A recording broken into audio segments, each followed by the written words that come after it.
Network. This is presented and produced by CVC Success Group. And why do we do this? Well, folks, we want to share some ideas with you, some concepts. We hear a lot of problems in the field. We hear where people are having issues. And what we try to do is come up with answers for you. And a big problem that seems to be occurring, and it's not a new one, which is retaining your experienced employees and even your new hires. And how do you engage them?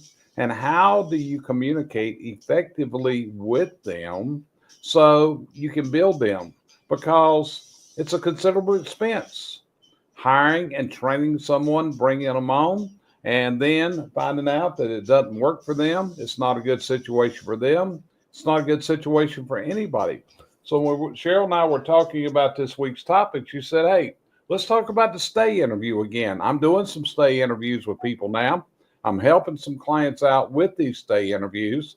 So anyway, we did this a while back. Well, actually, Brandy was the one that introduced this in one of our episodes, some about 2 years ago, and we presented this about the stay interview.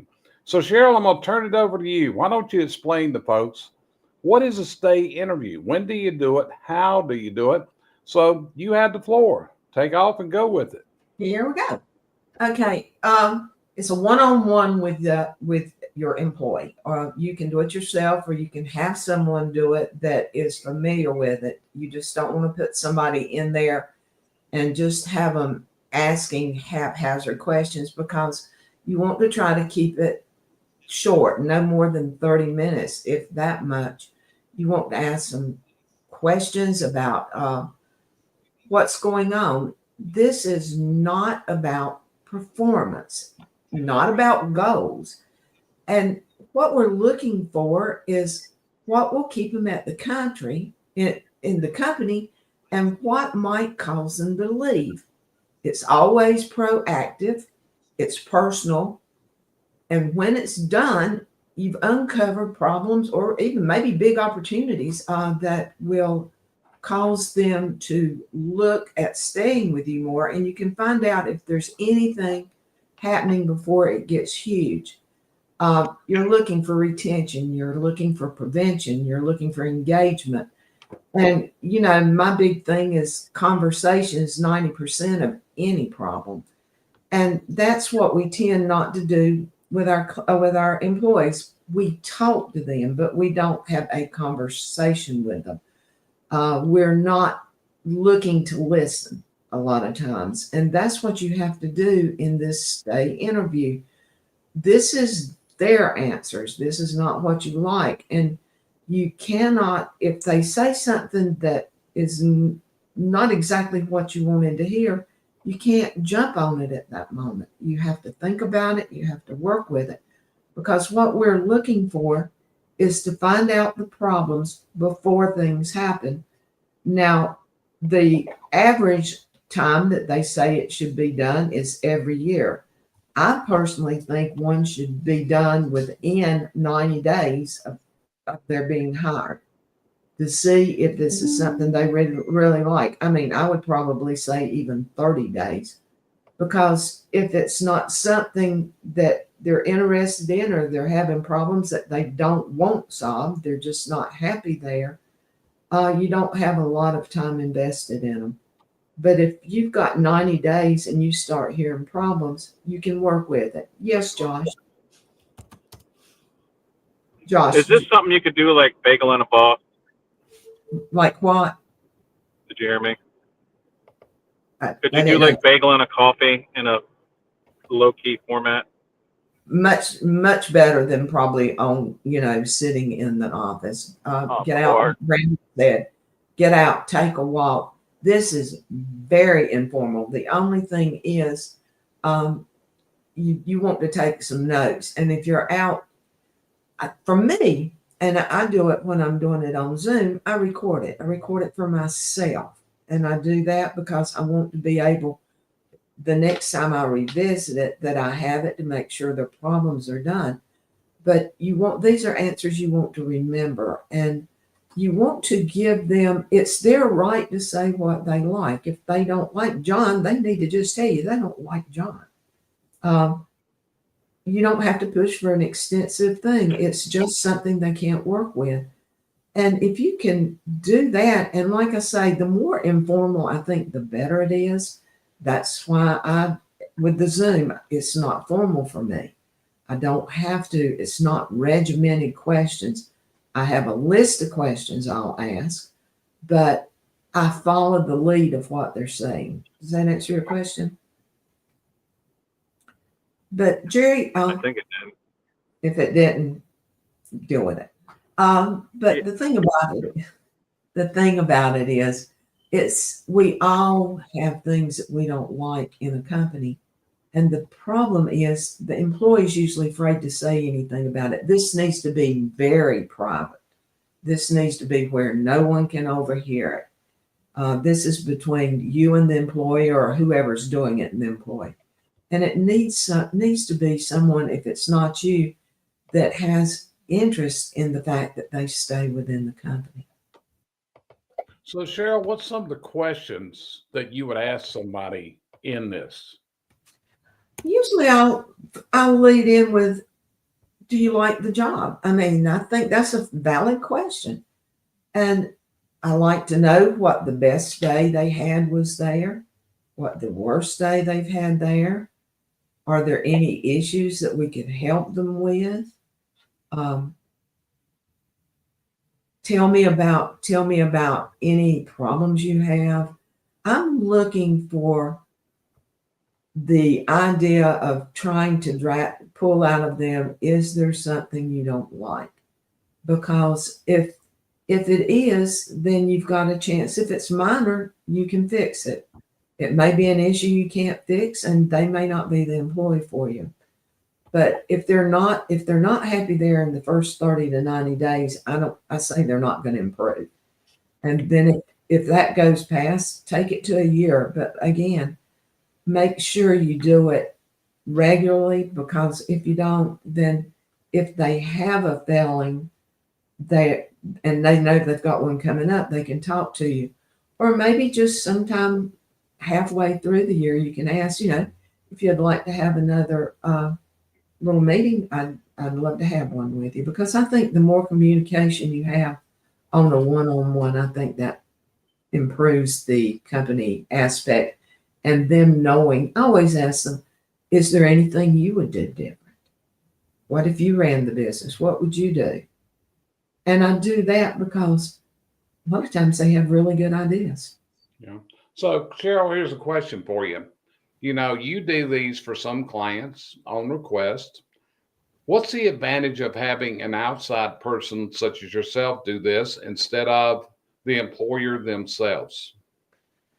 My personal opinion, and that's exactly it, I've never read it anywhere. My personal opinion is they know I'm not on the hiring and the firing part of it. And they seem to be more relaxed.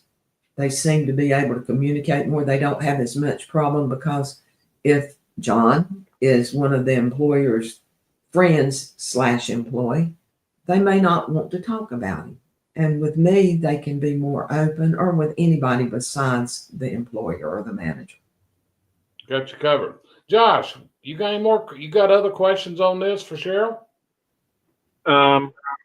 That was my biggest one. I mean, how casual can you make it? Can you make it like little breakfast meetings, or do you just gradually pull them aside? Because I always knew when my employees asked for a meeting, like it kind of raised my blood pressure, type thing. Does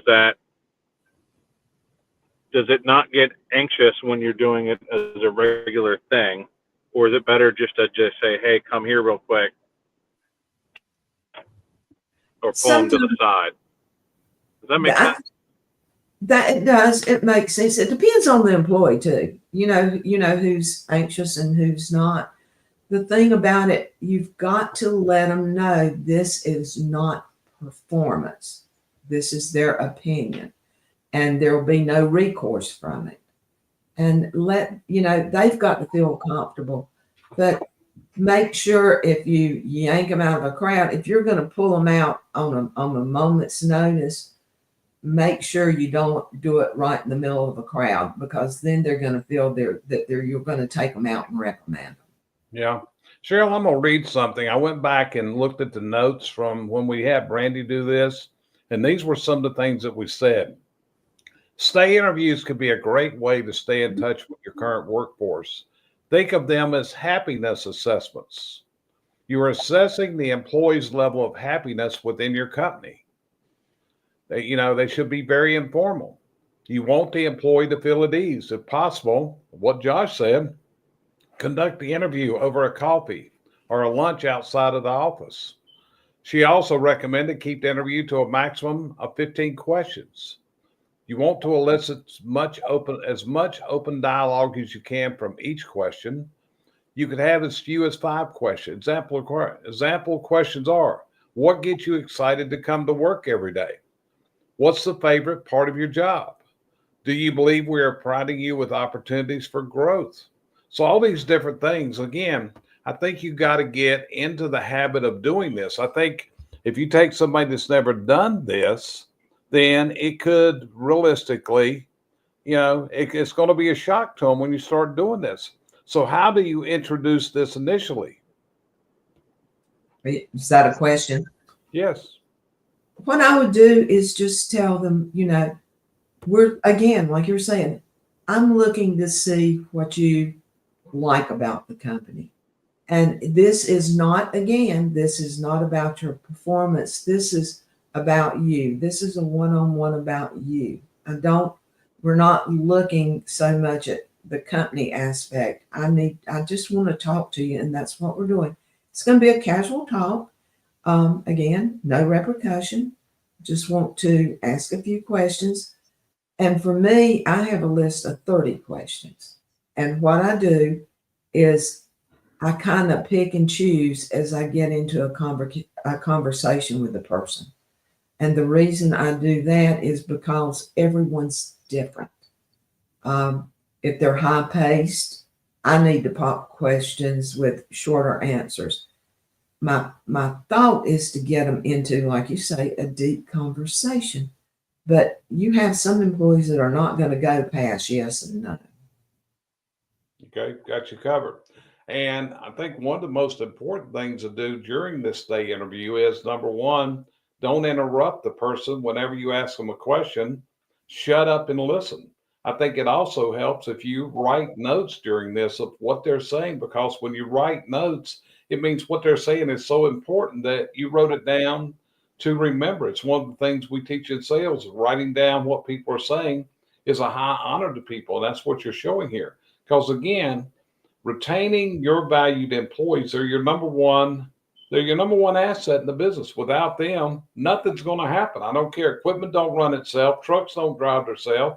Work doesn't get done by AI, the actual physical labor. AI is not capable of doing that, and I don't think it ever will.